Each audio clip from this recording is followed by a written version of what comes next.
Hi, I'm Phyllis from the Doll Corner, and today I'm back. I'm going to show you how to make a pillow form and a little pillow. Well, you can make it any size. I'm making a little one.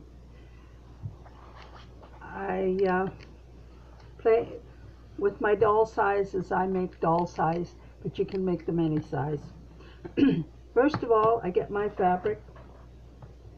I put my right sides together. I have it. This is the selvage edge, so I want it on the straight of grain. I give it a press, give it a squirt of spray starch, give it a press,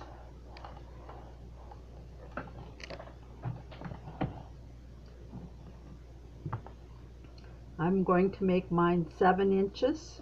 I'm cutting out a square 7 inches. Mark it with my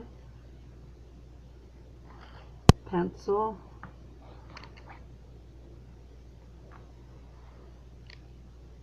And then I cut it on that line. Now, to make it nice and straight, use the full length of your cutting surface of your scissors.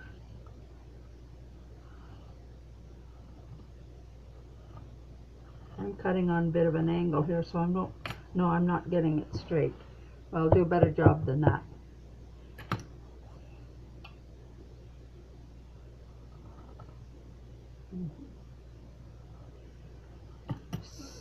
So when I get it all cut out, I have my fabric, and then I want to make a line across one edge. It doesn't matter which, a 1/2 inch down. This is a 1/2 inch down. That's my seam allowance. And I line up and I want to leave about a 3-inch space here for it to turn it. And from this dot here and here, I want to put my sewing machine needle right there, reverse it to the edge, and then come forward and sew out. And the same thing here. Put my needle there, sew it out, and back, and then out, and I go all the way around then. And that will form my pillow. Then I have done it with this one. And you'll see these puffs I have on each corner. After I had it sewn, I went and I got some stuffing. And I sewed it on the seam allowance. And that will give me nice puffy corners when I turn it.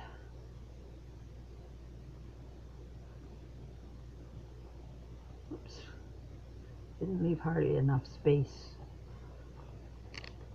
And how I like to turn my corners is I turn this edge in and this edge. Put my thumb on that and my finger and hold it.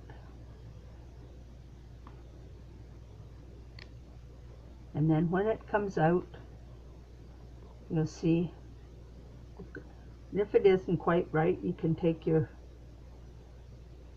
chopstick and smooth it out. But it's pretty good, and that gives stuffing in your corner. And then when you get it all turned, you'll end up with something like this. And I have stuffed this, and I've been using recycled stuffing. So any kind of stuffing you want to separate it.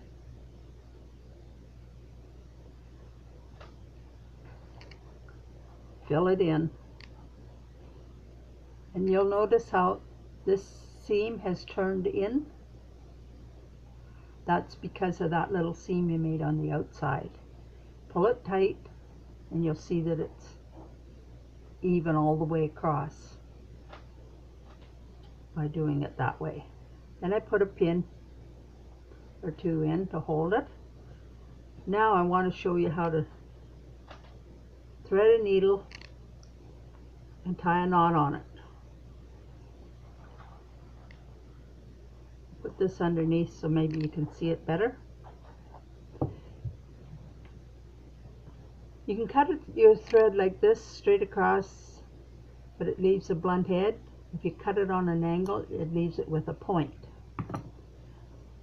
Then I like to take my thread between my thumb and my finger, and I set my needle on top of the thread.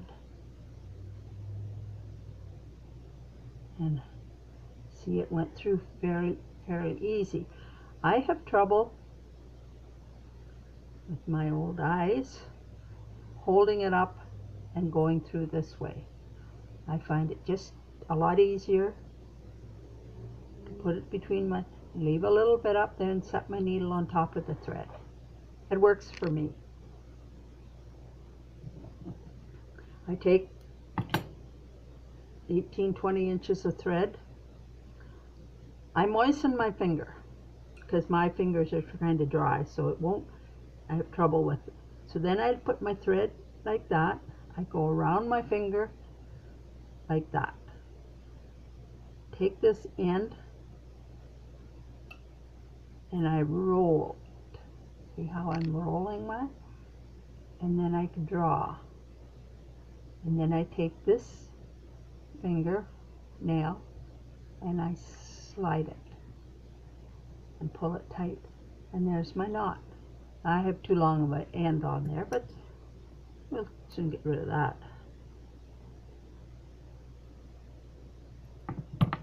So there's my knot, and I'll do it again just to let you have another look.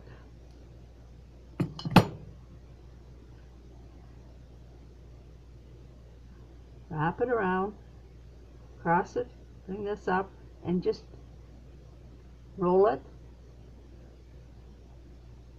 and pull it, and there you are.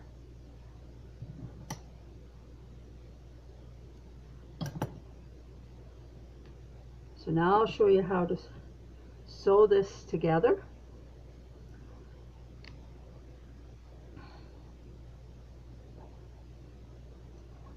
You see, here's my seam allowance.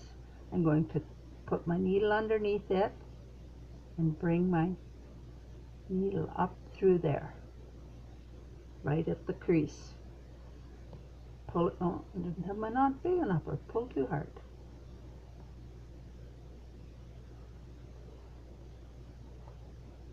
And then I go over to the other side, just at that crease line, and stitch it. Come across to this side now.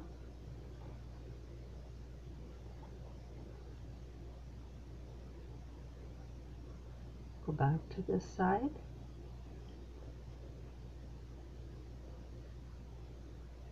Back over to the other side.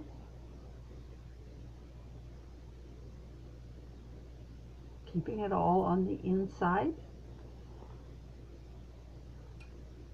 And pull it. And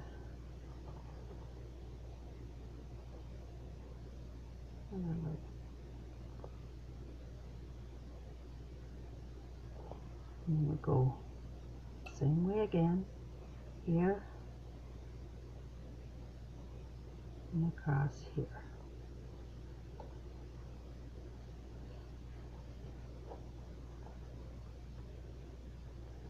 And of course I made a little pucker in there.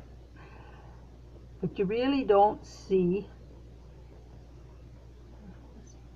pin maybe in there. You really don't see the red thread. If I hadn't goofed there. If you had a white thread, you'd never notice it. So you practice on that. That's the inside of the pillow form, so nobody's really going to see that. But the more you practice, then I made a cover for it, and I made it exactly the same size.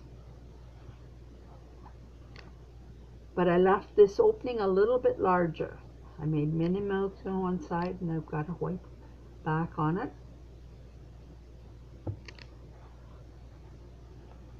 I fold my pillow form in half, put it in here, try to work it down as far as I can get.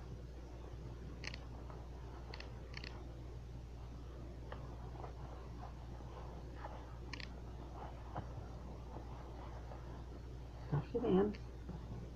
Sometimes you have to use your little trusty chopstick to get it even in there.